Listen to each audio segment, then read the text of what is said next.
करते हैं जंग का, जहां पर ट्रैफिक पुलिस जंग का माह अक्टूबर 2020 में ट्रैफिक कवानीन की खिलाफ वर्जी करने वालों के खिलाफ एक्शन हुआ। इस बारे में रिपोर्ट कर रहे हैं हमारे bureau chief Mohammad Javed Awan. DPO Jang Sarfaraz Khan की हदायत के मुताबिक ट्रैफिक पुलिस जंग ने ट्रैफिक कवानीन के खिलाफ वर्जी करने वालों के खिलाफ क्रैकडाउन का आगाज कर दिया है।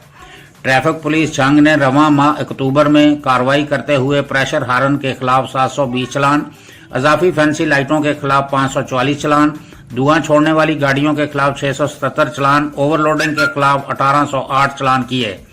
खिलाफवर्जी करने वालों के खिलाफ 5 लाख रुपए नकद जुर्माना भी किया गया। इसके अलावा ट्रैफिक पुलिस जंग ने 360 प्रेशर हार्न और 544 अजाफी फैंसी लाइट्स को भी कब्जा में ले लिया, जिनको डीपीओ जंग की हदायत पर तलब कर दिया गया। इस मौका पर डीएसपी ट्रैफिक रहमान कादर और incharge traffic technical branch Abbas Khan Baloch भी मौजूद थे। डीपीओ जंग सरफराज खान विर्क ने मीडिया नुमाइंदगान से बात करते हुए कहा, ट्रैफिक कवानीन पर हर सूरत अमल दरामद यकीनी बनाया जाएगा।